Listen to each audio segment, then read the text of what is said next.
കൊല്ലം പത്തനാപുരത്ത് number plate ഇല്ലാതെയും രൂപഘടനയിൽ മാറ്റം വരുത്തിയും ഓടിയ കാർ കസ്റ്റഡിയിലെടുത്ത് മോട്ടോർ വാഹന വകുപ്പ്.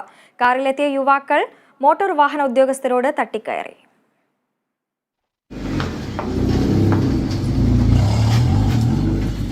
അമിതമായ ശബ്ദം, രൂപഘടനയിൽ അടിമുടി മാറ്റം മാത്രമല്ല നമ്പർ പ്ലേറ്റുമില്ല, പൂർണ്ണമായും നിയമലംഘനം നടത്തിയ കാറാണ് പത്തനാപുരത്ത് വെച്ച് മോട്ടോർ വാഹന വകുപ്പിന്റെ പിടിയിലായത്.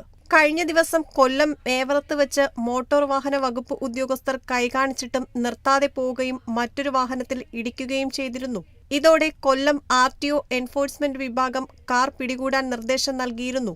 തുടർന്നാണ് പത്തനാപുരം മഞ്ചള്ളൂരിൽ വാഹന പരിശോധന നടത്തിയിരുന്ന ഉദ്യോഗസ്ഥർ കാർ കസ്റ്റഡിയിൽ എടുത്ത് പത്തനാപുരം പോലീസ് സ്റ്റേഷനിൽ എത്തിച്ചത്.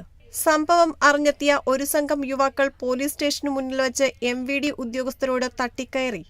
വണ്ടി പുറകെ വന്ന് നോക്കിയപ്പോഴത്തേക്ക് നമ്പറില്ല.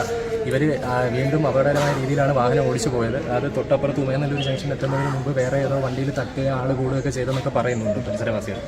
അപ്പോൾ ഇത് ബഹുമാനപ്പെട്ട RTOയുടെ ശ്രദ്ധയിൽപ്പെടുകയും സാറിൻ്റെ കർശന നിർദ്ദേശം ഉണ്ടായിരുന്നു. വാഹനം എത്രയും പെട്ടെന്ന് കണ്ടെത്തണമെന്ന് സാറിൻ്റെ നിർദ്ദേശം ഉണ്ടായിരുന്നു. മലപ്പുറം സ്വദേശിയുടെ പേരിലുള്ള കാർ 3 ദിവസം മുമ്പാണ് കൊല്ലത്ത് എത്തിച്ചത്.